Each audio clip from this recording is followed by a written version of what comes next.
begins in 1 Kings, chapter 11, starting in verse 1.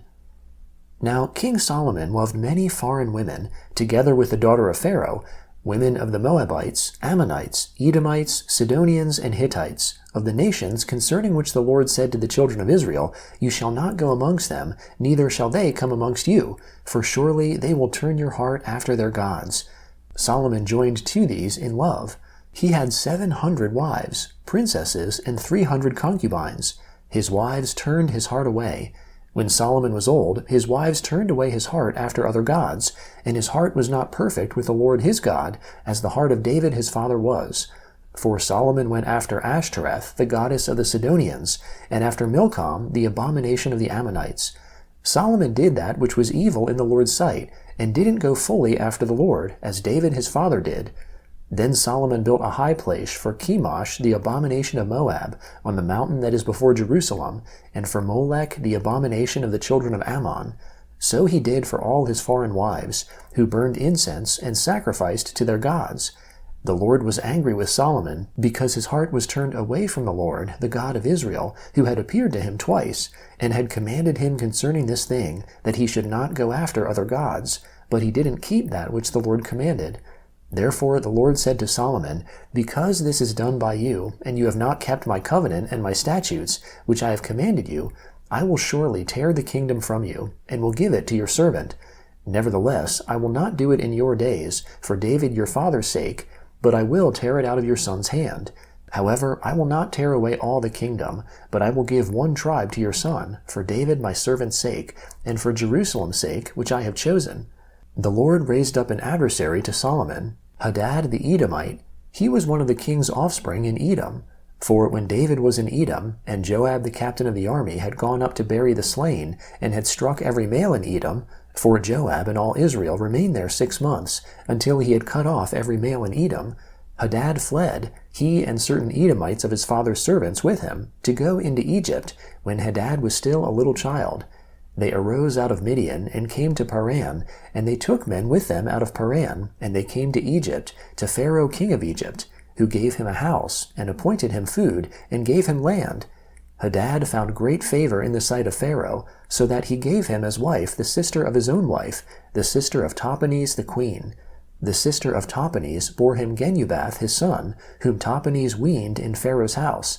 And Genubath was in Pharaoh's house amongst the sons of Pharaoh.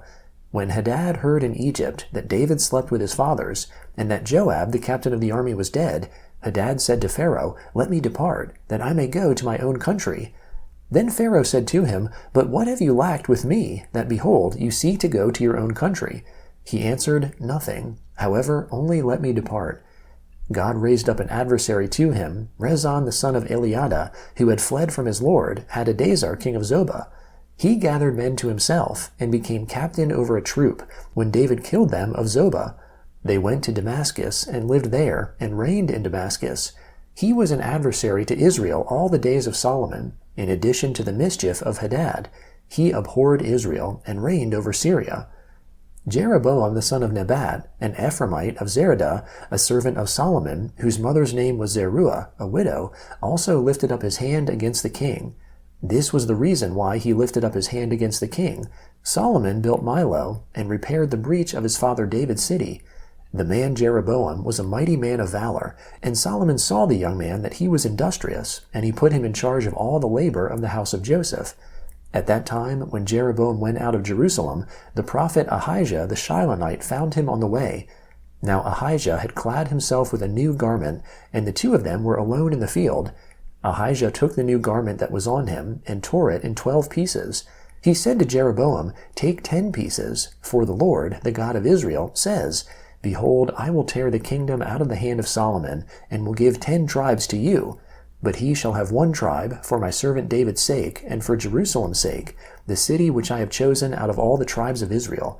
Because they have forsaken me, and have worshipped Ashtoreth the goddess of the Sidonians, Chemosh the god of Moab, and Milcom the god of the children of Ammon.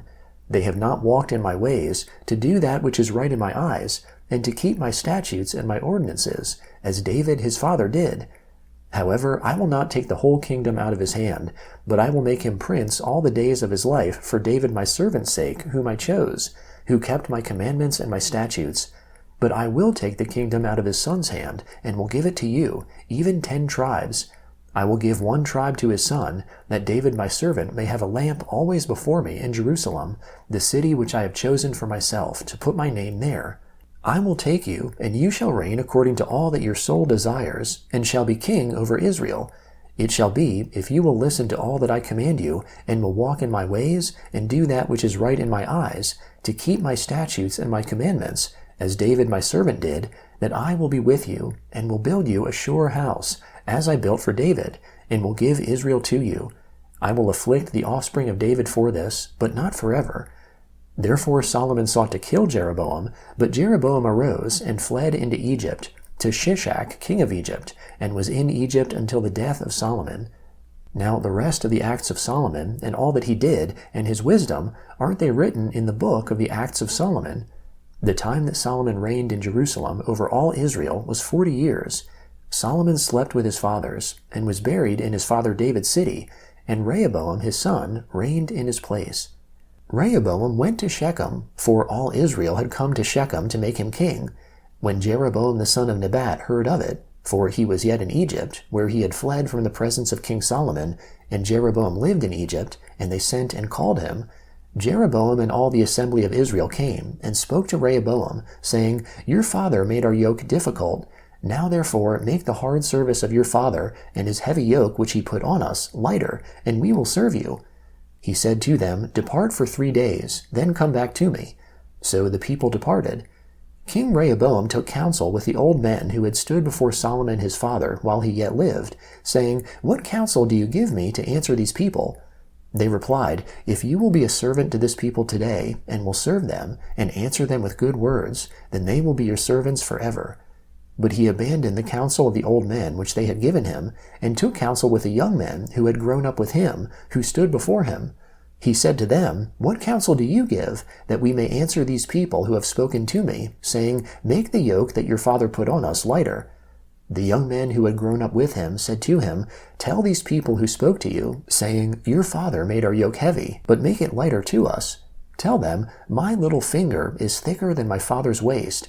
Now my father burdened you with a heavy yoke, but I will add to your yoke. My father chastised you with whips, but I will chastise you with scorpions. So Jeroboam and all the people came to Rehoboam the 3rd day, as the king asked, saying, Come to me again the 3rd day. The king answered the people roughly, and abandoned the counsel of the old men which they had given him, and spoke to them according to the counsel of the young men, saying, My father made your yoke heavy, but I will add to your yoke. My father chastised you with whips, but I will chastise you with scorpions. So the king didn't listen to the people, for it was a thing brought about from the Lord, that he might establish his word, which the Lord spoke by Ahijah the Shilonite to Jeroboam the son of Nebat. When all Israel saw that the king didn't listen to them, the people answered the king, saying, What portion have we in David? We don't have an inheritance in the son of Jesse. To your tents, Israel. Now see to your own house, David. So Israel departed to their tents. But as for the children of Israel who lived in the cities of Judah, Rehoboam reigned over them. Then King Rehoboam sent Adoram, who was over the men subject to forced labor, and all Israel stoned him to death with stones. King Rehoboam hurried to get himself up to his chariot to flee to Jerusalem. So Israel rebelled against David's house to this day. The book of Acts, chapter 9, starting in verse 1. But Saul, still breathing threats and slaughter against the disciples of the Lord, went to the high priest and asked for letters from him to the synagogues of Damascus, that if he found any who were of the way, whether men or women, he might bring them bound to Jerusalem. As he traveled, he got close to Damascus, and suddenly a light from the sky shone around him. He fell on the earth, and heard a voice saying to him, Saul, Saul, why do you persecute me? He said, Who are you, Lord? The Lord said, I am Jesus, whom you are persecuting. But rise up and enter into the city, then you will be told what you must do. The men who traveled with him stood speechless, hearing the sound, but seeing no one. Saul arose from the ground, and when his eyes were opened, he saw no one. They led him by the hand, and brought him into Damascus. He was without sight for 3 days, and neither ate nor drank. Now there was a certain disciple at Damascus named Ananias. The Lord said to him in a vision, Ananias. He said, Behold, it's me, Lord.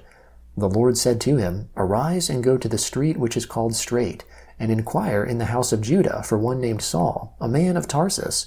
For, behold, he is praying, and in a vision he has seen a man named Ananias coming in and laying his hands on him, that he might receive his sight. But Ananias answered, Lord, I have heard from many about this man, how much evil he did to your saints at Jerusalem. Here he has authority from the chief priests to bind all who call on your name. But the Lord said to him, Go your way, for he is my chosen vessel to bear my name before the nations and kings and the children of Israel. For I will show him how many things he must suffer for my name's sake. Ananias departed and entered into the house. Laying his hands on him, he said, Brother Saul, the Lord, who appeared to you on the road by which you came, has sent me that you may receive your sight and be filled with the Holy Spirit. Immediately something like scales fell from his eyes, and he received his sight. He arose and was baptized. He took food and was strengthened. Saul stayed several days with the disciples who were at Damascus. Immediately in the synagogues he proclaimed the Christ, that he is the Son of God. All who heard him were amazed, and said, Isn't this he who in Jerusalem made havoc of those who called on this name? And he had come here intending to bring them bound before the chief priests. But Saul increased more in strength, and confounded the Jews who lived at Damascus, proving that this is the Christ. When many days were fulfilled, the Jews conspired together to kill him, but their plot became known to Saul. They watched the gates both day and night that they might kill him, but his disciples took him by night and let him down through the wall, lowering him in a basket. Psalm 131, starting in verse 1. Lord, my heart isn't arrogant, nor my eyes lofty, nor do I concern myself with great matters, or things too wonderful for me. Surely I have stilled and quieted my soul, like a weaned child with his mother. Like a weaned child is my soul within me. Israel, hope in the Lord, from this time forward and forevermore. Proverbs chapter 17, starting in verse 4. An evildoer heeds wicked lips. A liar gives ear to a mischievous tongue. Whoever mocks the poor reproaches his Maker. He who is glad at calamity shall not be unpunished.